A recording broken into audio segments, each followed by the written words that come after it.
Abra a sua Bíblia junto comigo, por bondade e gentileza. Tito capítulo 2, versículo 6. Nós vamos continuar a sequência, falando sobre a maturidade espiritual do cristão. Maturidade espiritual do cristão.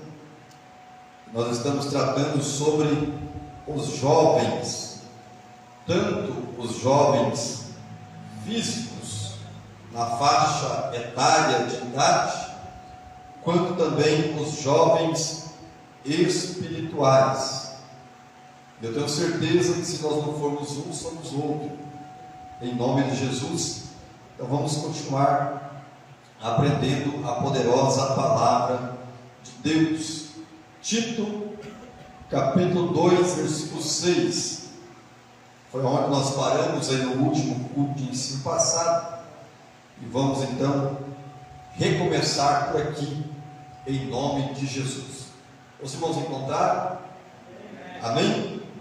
Tito, capítulo 2, versículo 6, está escrito assim: exorta semelhantemente os jovens a que sejam moderados. Meus irmãos, no último culto de ensino passado, nós falamos um pouco sobre esta palavra, simples de pronunciar, mas difícil de nós colocarmos em prática em nossa vida. Esta palavra chamada moderada. Quando Paulo vai dizer para Timóteo, ou para Tito, melhor dizendo, falar para os irmãos, aos jovens, a ser moderados. Moderado significa aquele que age com prudência, significa aquele que age comedido, com autocontrole. E nós sabemos muito bem que, principalmente hoje, nossos dias, não está sendo fácil nós lidarmos com as questões de uma forma moderada, pois nós estamos vivendo dias de uma explosão muito grande de ansiedade, dificuldade em esperar, dificuldade em se ter um pouco de paciência. A tecnologia vai chegando e, infelizmente, nós vamos ficando mais ansiosos, mais elétricos, e isso é normal.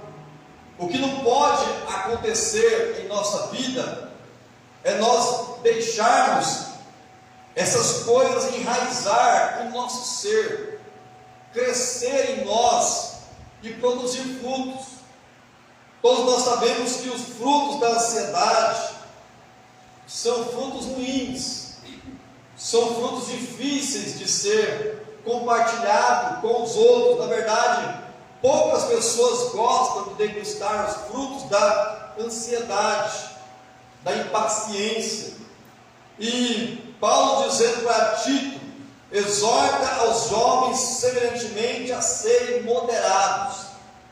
Paulo identificou que a faixa etária da nossa vida, aonde nós somos mais imprudentes, mais ansiosos, com dificuldade de esperar, é na fase onde nós somos jovens, aonde nós estamos com toda a força, com todo vigor, com todo o ânimo, trazendo também para o contexto espiritual. Quando nós somos jovens espirituais, com toda a força, com todo o ânimo, com todo vigor na casa do Senhor, nós temos que tomar cuidado para nós não sermos ansiosos. Porque quando nós vemos pessoas ansiosas, significa que ainda não adquiriu a fase madura da sua vida, a fase adulta. Ela está nas demais fases anteriores, e uma delas é a fase de jovens. Você pode ver que um adulto, quando ele já é uma pessoa mais vivida, uma pessoa com mais experiência, ela naturalmente não é uma pessoa ansiosa, uma pessoa angustiada, é uma pessoa que sabe esperar as coisas, esperar o tempo de Deus fazer em sua vida. E na igreja também não é diferente. As pessoas que já são adultos espirituais, que vai ser o contexto que nós vamos abordar no próximo culto em si em diante, os adultos espirituais, mas para nós chegarmos lá, temos que tratar dos jovens. Quando chegamos à fase de adulto, nós ficamos mais tranquilos, mais moderados, não somos impacientes. Mas a fase de jovem, você pode observar, a maioria dos jovens são ansiosos, tem dificuldade de esperar as coisas acontecerem.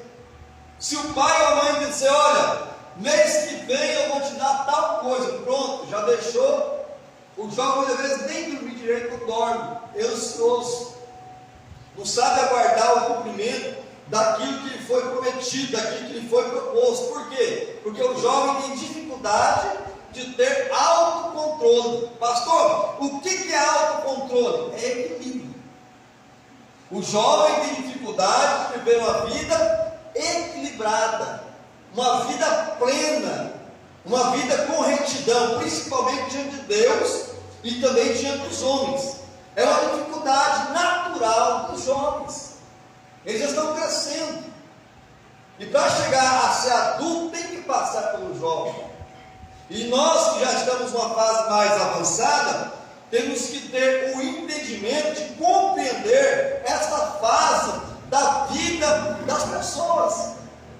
Seja na fase da vida de jovem por idade, ou seja na fase de jovem espiritual. Tem muitas pessoas que estão na igreja e são jovens espirituais, mesmo estando com 40 anos, 35, 50 anos de idade, mas espiritualmente falando, ainda são jovens, e nós temos que saber lidar com eles, porque quando nós olhamos a nossa vida, nós vemos que a fase de jovem é a fase mais esburacada da nossa vida. Eu mostrei no último culto passado, no último culto de ensino passado, que tem muitas pessoas hoje adultas que estão tendo muitas consequências em sua vida, mas foi do tempo da sua mocidade, do tempo da sua juventude, que não soube ou não tiveram um amparado, um conhecimento, alguém para o mentorear, para que assim a pessoa pudesse escapar dos buracos da vida.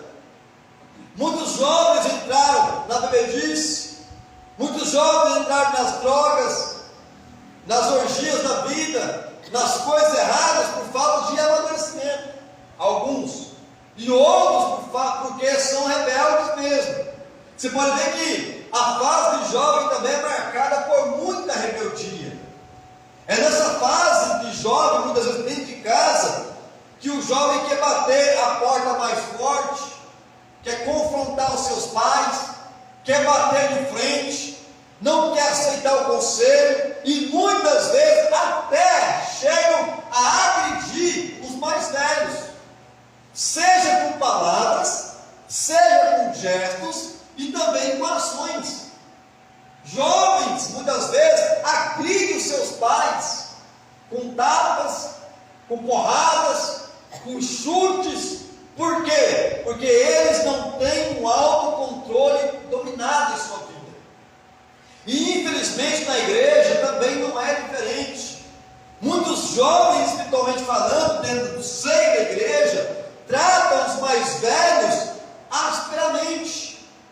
Tratam os mais velhos muitas vezes dando tapa na cara. Não estou falando de tapa na cara do irmão ou outro irmão dando tapa, um gesto físico. Mas estou falando de confrontar de frente, bater de frente, não aceitar o conselho do ancião, não respeitar as pelos brancos dos mais velhos.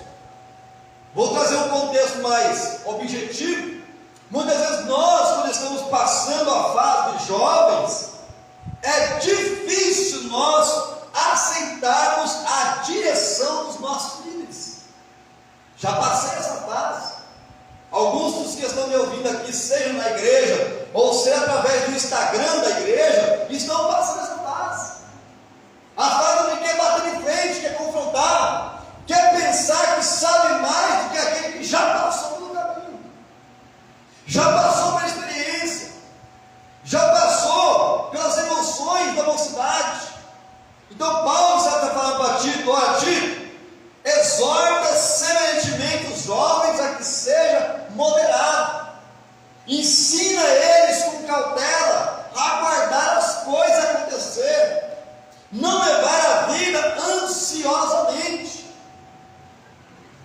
Sabia que muitas vezes tem até casais que passam esse tipo de coisa, só que quando os relacionamentos estão na fase de jovens, matrimoniais, passam também esses episódios. Então isso aqui, abrange todas as áreas da nossa vida. Eu estou tratando aqui simplesmente do contexto espiritual e o contexto físico. Eu não estou tratando aqui no contexto ministerial, porque senão você quer palbreio. Não estou tratando aqui no conhecimento matrimonial, porque senão você não aparece para casais. Eu estou tratando essa noite para a igreja, um contexto do cristão, cada um de nós, individualmente falando. Então, nessas fases aqui da nossa vida, nós temos que compreender. À medida que nós vamos adquirindo conhecimento, nós vamos tendo mais facilidade para lidar com quem? Com nós mesmos. Quando nós temos dificuldade, irmão, de lidar com nós mesmos, significa que nós ainda não temos autocontrole. Autocontrole não é dominar os outros, não é ter controle na vida dos outros. Autocontrole é controle de si próprio. E a juventude tem dificuldade de se controlar. Agora os adultos já pensam diferente. Quando fala de questão moderada, de agir com prudência, por exemplo, uma pessoa adulta, ela pensa naturalmente 2, 3 vezes antes de dar uma resposta. Tem vezes que você vai falar uma palavra dura, áspera, aí você consegue refrear a boca, consegue refrear a língua e moderar. Porque a Bíblia diz que a palavra áspera suscita ira, mas a palavra branda apazigua o furor. Então você pode ver que quando nós estamos vivendo a vida de jovens, é o tempo que nós mais caça briga com os outros. Quem já passou aqui na fase de juventude? Só eu? Pensa na fase difícil, irmãos. Qualquer coisinha nós queríamos sair na pancada, na escola, algumas vezes no trabalho. Tudo que é resolver no tapa, na briga, na força. Isso é papel de juventude. Apanha na escola, bate na escola, muitas vezes recebe disciplina na escola, outra foi até expulso da escola. Mas qual foi o tempo? Foi o tempo de juventude, tempo de mocidade, o tempo que a pessoa ainda não era uma pessoa moderada. Agora, por que Paulo está dizendo, Tito, exorta semelhantemente os jovens a serem moderados, ou seja, ensina eles a levar uma vida com mais prudência, para eles não terem muito prejuízo na sua vida depois, na fase de adulto. Ajuda os jovens, aconselha eles, caminha junto com eles. É isso que Paulo está dizendo para ti, e é o que eu estou dizendo para a igreja essa noite. Você que está passando essa fase de jovem espiritual, leva a vida com mais prudência, com mais moderação, tenha um pouco mais de autocontrole, pois é o período da nossa vida mais cheio de buracos, mais fácil de nós se machucarmos. Eu mesmo tenho hematomas no meu corpo, adquirido na fase da mocidade. Se tivesse levado uma vida com mais prudência, tinha evitado. Não tinha essa marca, não tinha essa sequela, não tinha essa cicatriz. Mas é natural, já passou. O que nós temos que fazer? Tratar as feridas e lidar com elas. Porque o tempo já não tem como nós voltarmos para trás. Irmãos, se hoje, estou com 38 anos. Se eu pudesse voltar ao meu tempo de 12 em diante, muita coisa da minha vida eu fazia diferente, com a mentalidade que eu tenho hoje. E eu tenho certeza que os irmãos que estão me ouvindo também da mesma forma. Se Deus te desse o privilégio de você voltar aos seus 12 anos de idade, ou seja, com a mentalidade que você tem hoje, eu tenho certeza que a sua vida seria diferente. Seria ou não? Tinha evitado muitas coisas, mas nós temos que viver o tempo presente de cada etapa. Se você já passou a etapa de jovem, por que eu estou tratando assim? Não quero voltar a ser jovem de novo, já passou. Tem muita gente que já está com as canas brancas e quer viver a vida de jovem, de adolescente. Não, sua fase já passou. Você tinha que ter vivido a sua fase quando foi lá atrás. Agora você já é uma pessoa mais madura. E você tem que entender isso. Nós temos que entender. Temos que levar a vida com mais prudência. Então é um tempo marcado por muita insegurança. Vamos mais um texto aí, 2 Timóteo 2. 2 Timóteo capítulo 2, versículo 22. Segunda carta de Paulo a Timóteo, capítulo 2, versículo 22. Quem encontrou pode ler, por favor.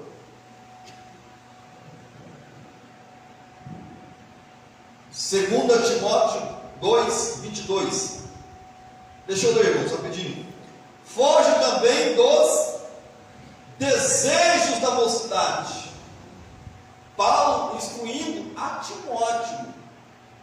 Já era um homem que tinha um conhecimento com Deus, tinha uma caminhada com Deus, só que ele estava vivendo a vida no tempo de mocidade, no tempo de jovem. E Paulo exortando Timóteo: Timóteo, foge também dos desejos da mocidade. Pastor, o que significa os desejos da mocidade? O que significa a palavra desejo? Vontade de ter algo, cobiça, querer o que não é seu. Isso é desejo. Paulo está dizendo: Timóteo, foge também dos desejos da mocidade. Ou seja, foge da vontade de você ter algo que não é seu. Desejo descontrolado, cobiça das coisas que não são suas. Foge também dos desejos. O que é fugir, irmãos? Vou pegar um exemplo aqui bem simples, bem simples. Vamos supor que esta cadeira aqui, ó. Esse aqui é um desejo da mocidade. Aqui está o desejo da mocidade. Eu sou um jovem. Quando Paulo diz assim, ó, foge do desejo da mocidade, aí o que eu faço? Aí eu vou para cima do desejo. Aí eu sento no desejo da mocidade, brinco com o desejo da mocidade, faço o que eu quero aqui, está certo? Está errado. Paulo está dizendo, ó, foge do desejo da mocidade. O desejo está ali, eu tenho que fazer o quê? Virar as costas do desejo. Nem olhar para ele eu posso, porque os olhos não veem, o coração não sente. Fugir é você virar o oposto e caminhar sentido oposto àquilo que está errado. Paulo está dizendo para Timóteo: foge do desejo da mocidade. Você viu alguma coisa errada, um desejo carnal, os seus olhos cobiçou, seu coração quis e não é seu, foge, deixa de lado, abandona, vai para outro caminho. Mas o que está acontecendo hoje? Muitos jovens, meus irmãos, estão se quebrando aqui, ó. Ele vê o desejo da mocidade. O Espírito Santo mostra que é um desejo da mocidade, que é algo errado. Ao invés de fugir, virar as costas, aí ele fixa os olhos. Aí vai olhando, vai cobiçando cada dia mais, vai querendo, até se apropriar do desejo da mocidade. Aí cai em práticas erradas, práticas ilícitas. Paulo está dizendo para Timóteo: foge dos desejos da mocidade, sai fora, não vai te levar você para lugar nenhum na presença de Deus, não vai te trazer edificação de Deus na sua vida. Foge, irmãos. Quando a Bíblia diz para poder fugir, é para fugir mesmo. Não adianta você querer experimentar, não, eu vou ver se é bom ou se é ruim. Quando a Bíblia fala que já é ruim, sai fora. Agora o problema da geração hoje, que essa geração de hoje quer experimentar as coisas. A Bíblia está dizendo não faça, ele quer experimentar para ver se dá certo ou se está errado. Ele quer ter a sua própria experiência, a experiência que você vai ter. Se você abraçar os desejos da mocidade, você pode ter certeza, só vai ser malefícios, só vai ser retrocesso na sua caminhada com Deus.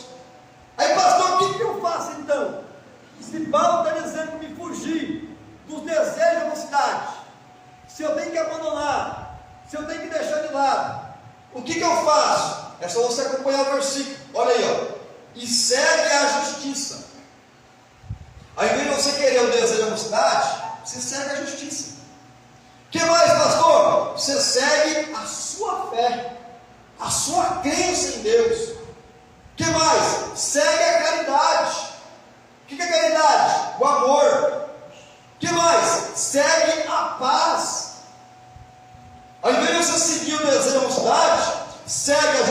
justiça, a fé, a caridade e a paz, com o coração puro, porque isso agrada a Deus. Você está entendendo como é que a Bíblia é simples? O Evangelho é simples, irmãos. O problema é que nós queremos enfeitar e queremos muitas vezes experimentar aquilo que a Bíblia está dizendo que vai dar errado. E quando eu trato desse assunto de desejo de mocidade, não é só uma questão de faixa de idade.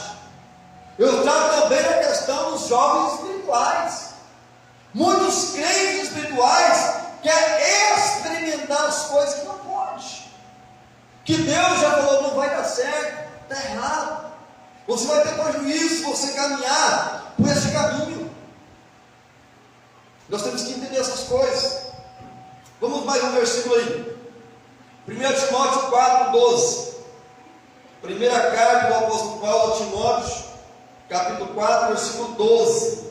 Está escrito assim, ó: ninguém despreze a tua mocidade, mas sê o exemplo dos fiéis, na palavra, no trato, na caridade, no espírito, na fé e na pureza.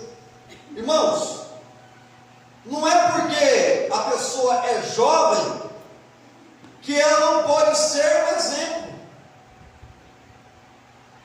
Não é porque a pessoa é jovem que ela não pode ser o escolhido de Deus.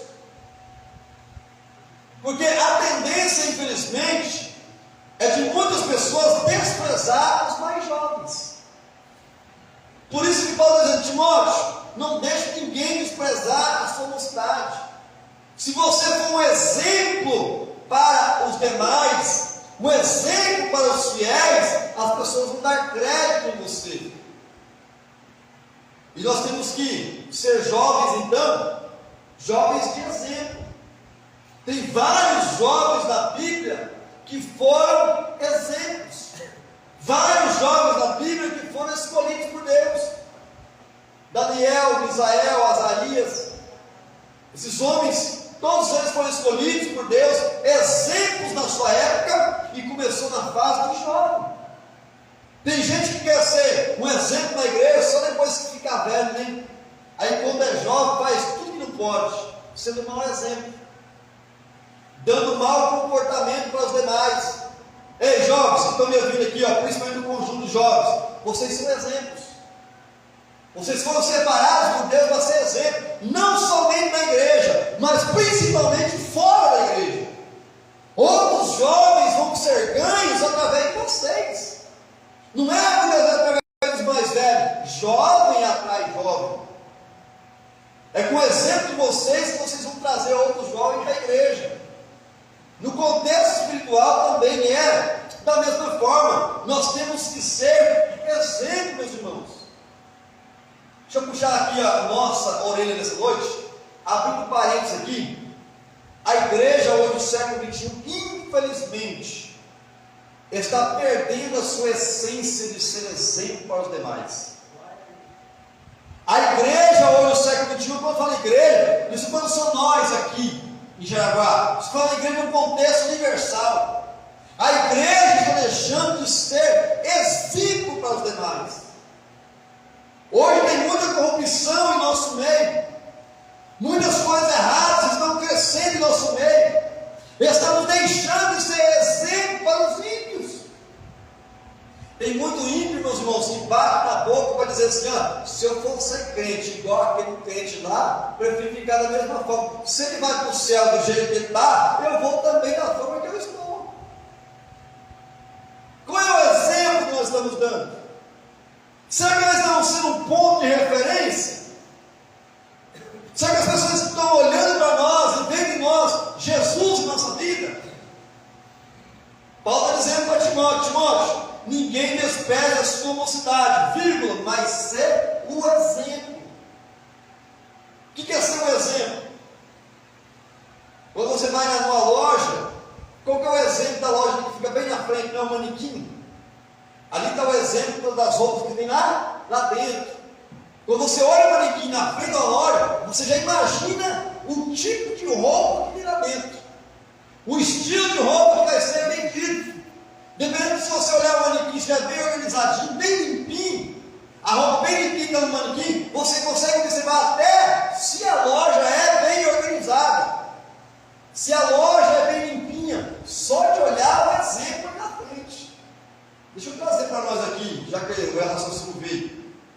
Quando as pessoas olham para nós, irmãos, nós somos o manequim da igreja. As pessoas olham para nós, só de olhar para nós já imagina como a igreja é.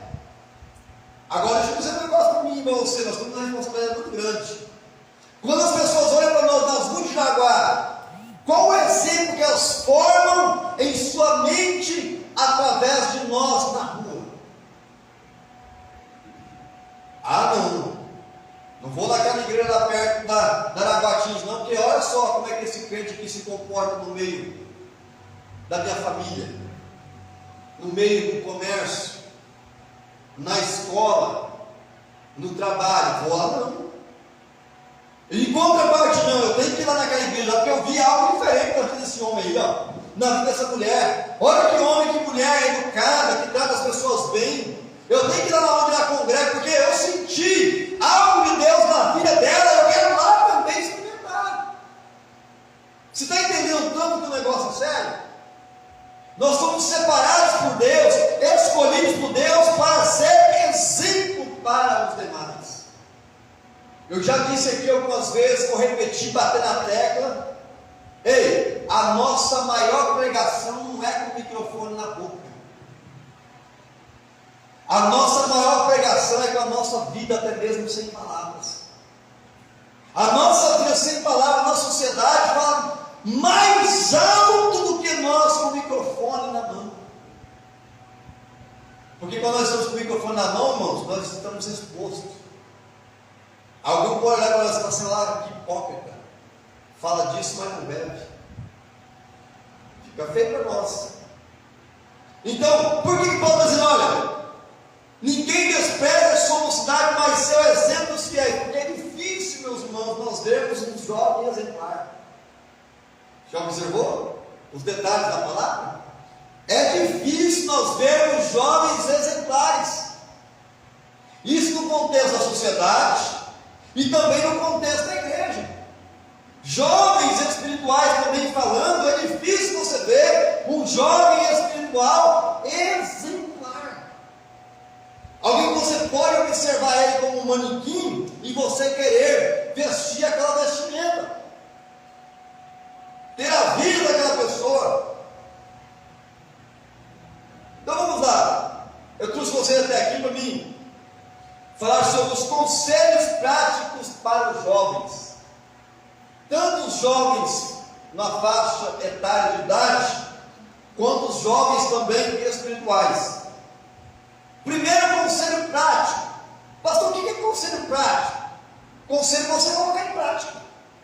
Quem vem das escolas bíblicas dominicais sabe muito bem. Lá tem um tópico que diz assim, ó, verdade prática. O que é verdade prática? É uma verdade para você colocar na prática. Não é só para ficar na teoria, é para você colocar na prática. Então o que eu vou fazer aqui agora é te dar conselhos práticos. Conselhos para você colocar em prática na sua vida. Você que está vivendo uma vida de jovem espiritual. E jovem também na faixa de idade. Primeiro conselho é você colocar em prática. Ei, se você colocar em prática esses conselhos aqui, você pode ter certeza que você vai ser um jovem exemplar. Primeiro conselho prático: tenha uma identidade. Tenha um propósito de vida. Você pode ver aqui, o que é uma identidade? Quem tem identidade na carteira? Eu tenho a minha, todos nós aqui temos? Então vamos falar sobre identidade. O que é uma identidade? É um conjunto de características que diferencia uma pessoa da outra. Por exemplo, se eu pegar a minha identidade e colocar do lado da identidade de qualquer um dos irmãos aqui, as minhas características vão identificar que eu sou diferente de você, que você é diferente de mim, por causa da nossa identidade. É ou não é? Trazendo para um contexto aqui, espiritualmente falando, em um contexto de igreja, nós temos que ter identidade, irmãos. Nós temos que ser diferente uns dos outros. Deus não chamou nenhum de nós para sermos iguais. Nenhum de nós para sermos clone um do outro. Todos nós temos uma identidade própria, um DNA próprio, todos nós temos. O que está acontecendo hoje é que muitos não conseguem caminhar saudáveis na vida. Por quê? Porque eles querem ser cópia dos outros. Eles não têm identidade própria.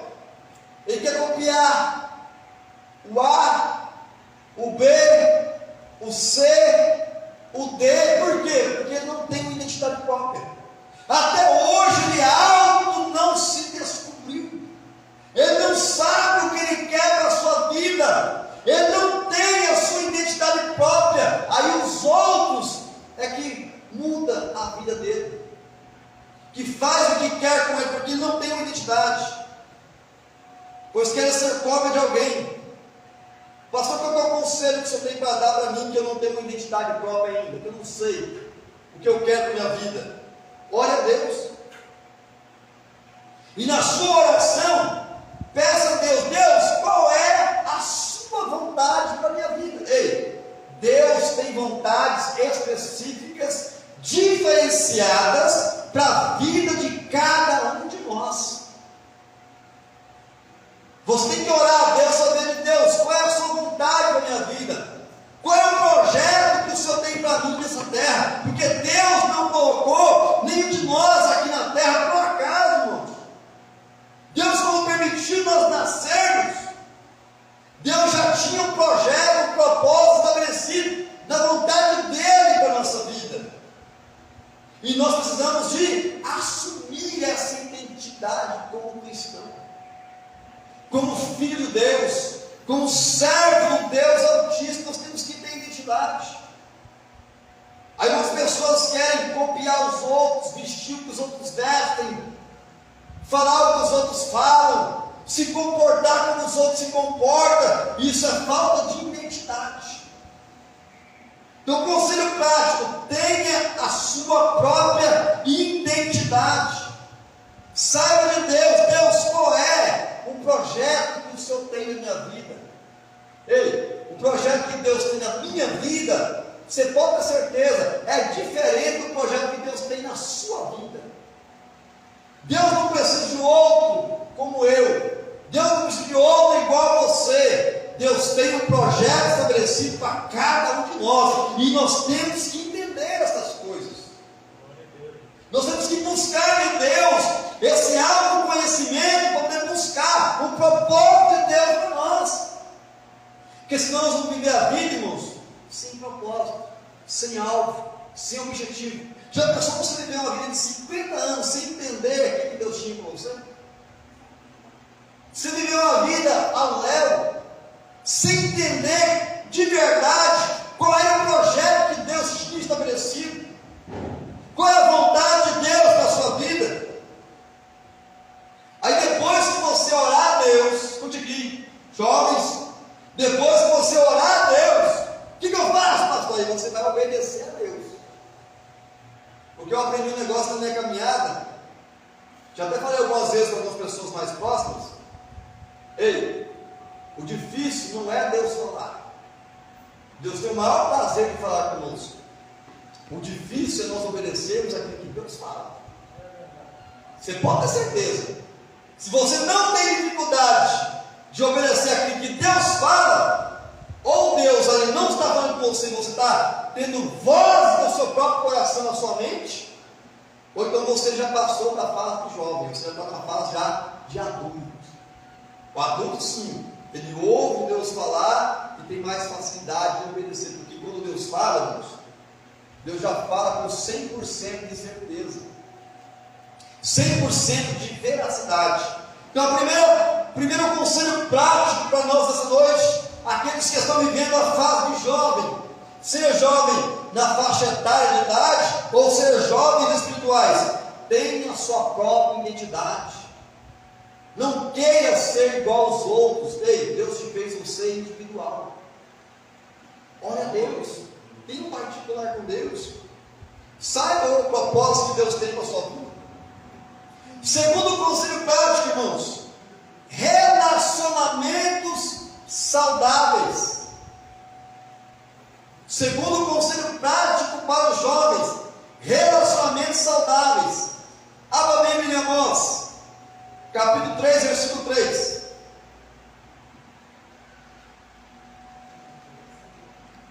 Amós 3,3. Vai lendo aí. Andarão dois juntos, se não tiverem comum acordo? Ei, jovens, olha aqui. É fundamental os jovens selecionar os seus amigos.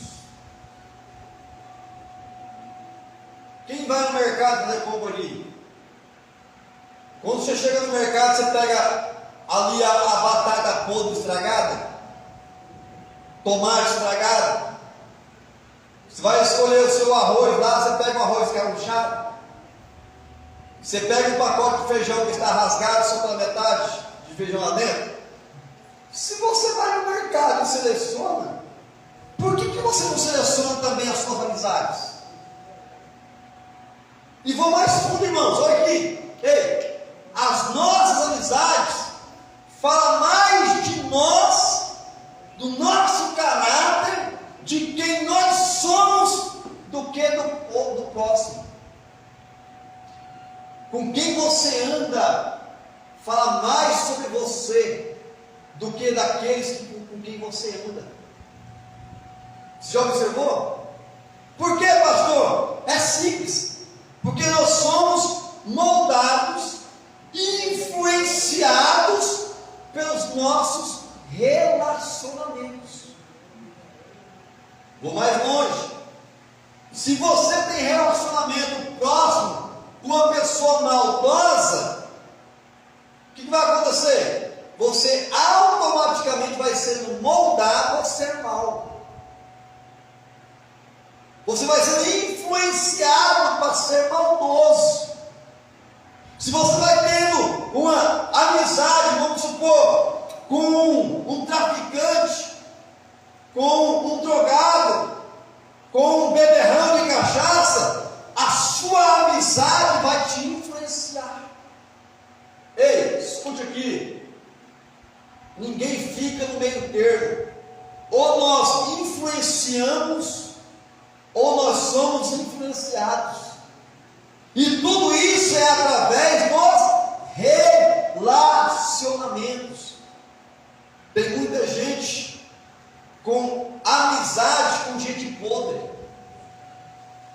com gente que não vai somar em nada na sua vida, não vai te fazer você crescer em Deus, crescer em família, crescer na igreja. Pastor, o que eu faço, pastor? Afasta-se.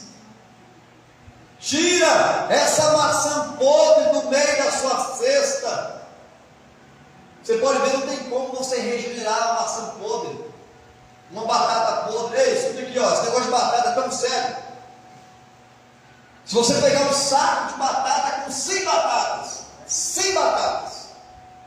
e lá dentro do saco de batata tiver uma batata podre, no processo de decomposição, cheirando mal, se você não tirar aquela batata podre do saco, ela vai apodrecer as outras com muito mais facilidade, antes do tempo. Você já observou isso? Pastor, o que você quer dizer com isso? Eu quero dizer para você selecionar as suas amizades, ter relacionamentos saudáveis. Ei, tira essas pessoas podres do seu relacionamento. Pastor, você está dizendo para mim abandonar, deixar para lá, ficar inimigo? Não. Eu estou dizendo para você não ter relacionamento próximo. Batata podre tem que ficar longe das batatas sadias. Você está entendendo o que eu estou dizendo? Tem relacionamento, irmãos, que nós começamos a relacionar e nós vamos ficando doentes, vamos ficando mal. Por exemplo, pessoa que está sem relacionamento com gente que fala mal dos outros, daqui a pouquinho nós também estamos falando mal dos outros. Nós não temos esse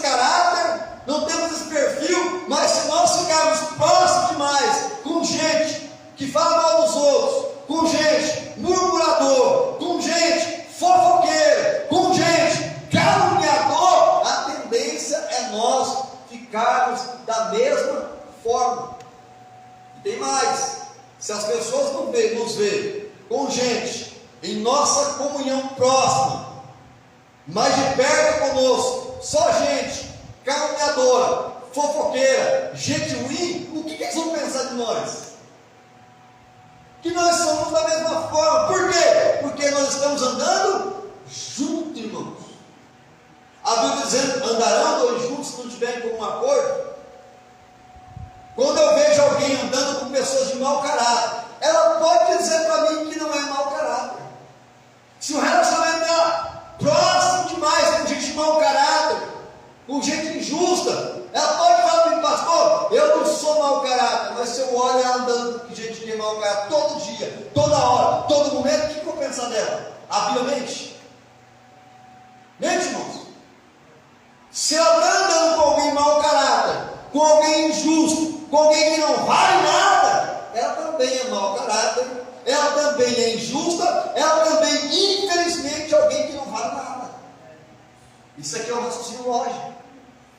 Trazendo para o contexto espiritual, meus irmãos, até a nossa comunhão aqui na igreja, os nossos relacionamentos entre os irmãos, fala muito quem nós somos. Nós temos também que selecionar até as nossas amizades dentro da igreja. Tem pessoas que não servem, irmão, para ser nossos amigos mais de perto, e ficam um pouquinho mais longe, um pouquinho mais afastado, para não nos influenciar. E todos nós, irmãos, temos este grau de liberdade um para com os outros. Até Jesus tinha esses graus de relacionamentos. Não eram todas as pessoas que tinham relacionamento próximo com Jesus. Você pode ver que tinha multidão, aí tinha os discípulos, aí tinha os apóstolos, que eram os 12. No meio dos 12 apóstolos tinha os 3, Pedro, Tiago e João, e no meio dos 3 tinha João, o mais próximo, o mais chegado. Você pode ver que lá na cruz foi só João que sobrou ao pé da cruz. O que isso quer dizer com isso, pastor? As suas amizades verdadeiras vai com você até onde você for. Se Deus permitiu você passar na prova, Ele não vai te abandonar por você, porque você está na prova. Se Deus permitiu você passar por uma luta, uma adversidade, Ele não vai te abandonar você, porque você está passando por luta, dificuldade. Só vai nos abandonar aqueles que só estão querendo aproveitar de nós. Ei, tem pessoas que não são nossos amigos. Irmãs, tem pessoas que não são suas amigas. Selecione as suas amizades. Tenha amizades saudáveis. Uma amizade podre nos faz cheirar mal. Vai no mercado, faça no pau, pega uma batata podre e estraga ela na batata bem limpinha, bem sadia. A limpinha, sadia está saudável, mas o cheirinho está ruim. Cuidado com as suas amizades. Agora, por que eu estou tratando isso aqui mais claro na questão de jovens? É porque os jovens têm dificuldade de selecionar as suas amizades. Eles acham que todo mundo é bonzinho, que todo mundo é do bem, que todo mundo só quer o seu melhor. Não é assim não. O jovem ainda não tem maturidade, não tem malícia, e muitas vezes cai em ciladas do diabo, andando com más companhias, levando para o labirinto, levando para as coisas erradas, afastando você de Deus, afastando você da sua família, afastando você da igreja, das pessoas que realmente querem o seu bem. Os irmãos estão me entendendo? Posso continuar, irmãos? Vamos tratar ainda sobre relacionamentos? Você já observou que tem relacionamentos que são saudáveis, que nos faz crescer? Tem pessoas, irmãos, que você começa a ter um relacionamento com ele de um mês. Um mês você relaciona com a pessoa quase todo dia, você sente que você cresceu. você amadureceu, você agora tem novos pensamentos, novas ações, novas atitudes, porque você selecionou bem as suas amizades. Quem seleciona bem vai crescer. Quem seleciona bem vai degustar um alimento saudável. Porque a amizade é degustação. Quando você tem uma amizade ruim, pobre, você só vai comer coisa estragada. Palavras estragadas, palavras de ódio, palavras de inveja, palavras de maldição. Ei, isso aí tudo é amizade que não vai te levar você a lugar nenhum para o bem. Eu vejo, irmão, eu sinto Deus trazendo ao nosso coração para nós relacionarmos mais saudáveis com as pessoas, para nós termos cuidados com os nossos relacionamentos. Ei, eu vejo Deus falando agora pelo Espírito Santo. Ele vai fazer com que eu e você venhamos selecionar as nossas amizades, para nós termos um relacionamento maior com Deus. Fica tranquilo, quando você ver Deus contigo, quando você ver Deus afastando pessoas da sua vida, é para o seu bem, é fazer você crescer em Deus, fazer com que você venha a ser mais usado e ousado nas mãos do Senhor. Relacionamentos saudáveis, segundo o conselho prático para os